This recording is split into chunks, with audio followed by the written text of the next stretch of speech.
far you go. Man cannot escape his fate. Who are you? Are you a murderer? Are you a mercenary who turns his back on the innocent? We believe in you. We have faith in you. Remember the deeds you have performed, the labors you have accomplished.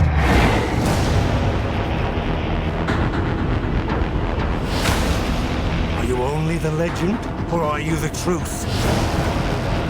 Behind the legend. Now, tell me, who are you? I am Hercules!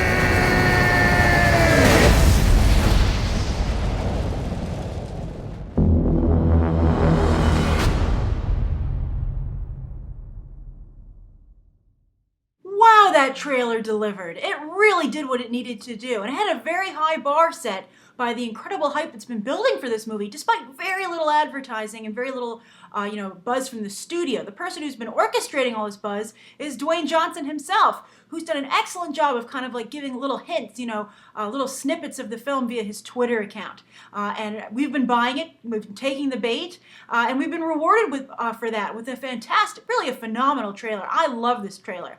At first I wasn't sure. It seemed a little Scorpion King to me, a little been there, done that. But where it really sold me was that shot where he's wading in the swamp with his sword from far away. And it looked like it leapt right off of the oil paintings that are so famous for John Carter and Conan. The work of, I looked it up, Frank Frazetta. Amazing comic book artist. His work is often on display at comic book conventions. He's frequently a guest. I believe he's still alive, but he really defined these kinds of stories.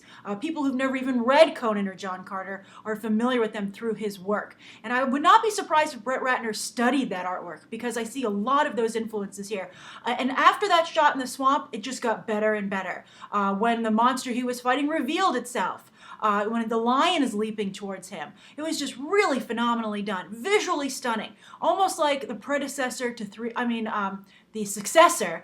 Sorry, I got my vocab mixed up there a little bit. The successor to 300. That's kind of what. So 300 is the predecessor to this. I really maybe see the passing of the cape or the mantle to what Hercules is being done here. I can't believe it's a Brett Ratner film. We'll see where that rears its ugly head, perhaps in script problems, or maybe, Brett Ratner, he got to where he was for a period of time through good work, so maybe he's returning to that. And I think Dwayne Johnson obviously is very heavily involved here and is going to try and make the film work. I'm wondering what people think of the way Dwayne Johnson looks. He looks very different. That's none of his real hair. They were talking, I was reading some articles yesterday about this because the teaser trailer for the trailer came out, and they talked about the fact that one of the reasons it took so long for him in the makeup chair was because he had to have that beard glued to his face. It's like, I think, yak hair, they said, to make him look, I guess more Grecian. I think it looks very interesting. It looks a little not like Dwayne Johnson, and I think that works. It creates a new character. I think he looks like a Greek hero to me. I'm very impressed. A lot of people, whenever we have these movies, like Clash of the Titans and such, people are often like, this isn't racially correct. This is Hollywood, whitewashing yet again. And there's been intense debate about that because some people feel that Hollywood doesn't whitewash this. They're trying to go more for the artistic illustrations of these characters. But I think that this maybe will be a happy medium that pleases everybody. I don't know if this will go beyond the diehard fans like The Rock's fan base and people who like this kind of film. But based on the numbers that 300 has brought in, that's a pretty big market in and of itself. But if this can cross over, that would be impressive. And also, the voiceover, the person yelling at The Rock is John Hurt. And I guess if anybody can yell at The Rock, it's John Hurt.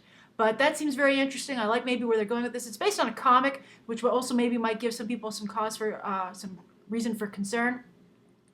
To wonder how much it'll be like the Greek myth.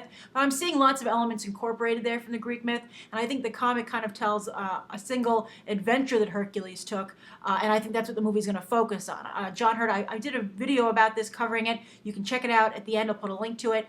John Hurt is a king that hires Hercules as a mercenary, and I guess challenges him. But I think this looks really good. This is a big evolution for The Rock. Let's see if he can pull it off. But he's going from being kind of like, as I've often said, steroids for franchises that already exist, coming on as a secondary character, to being the lead again. I mean, that's how he started with the Scorpion King, but then he had a lot of problems, and he had some stumbling blocks, and he had to kind of take this side gig as, propping up other people's franchises, Fast and Furious, G.I. Joe, also even, Journey to the Center of the Earth, taking that over. But I really think this looks great. I love it. I think it's phenomenal. It's an amazing trailer. It's exactly what it needed to be. So what do you think? Are you as in love with this trailer as I am? Some of you feel very strongly about Hercules in this kind of genre, the Arnold Schwarzenegger Conan film. Do you think this plays into that? Do you think The Rock will make the best one ever? Or do you think there's no topping Schwarzenegger's Conan? And of course, I could ask you what you think of it compared to Kellen Lutz's Hercules, but who saw that? All right, so thank you so much for tuning in for my review, and you can check out some more episodes right now.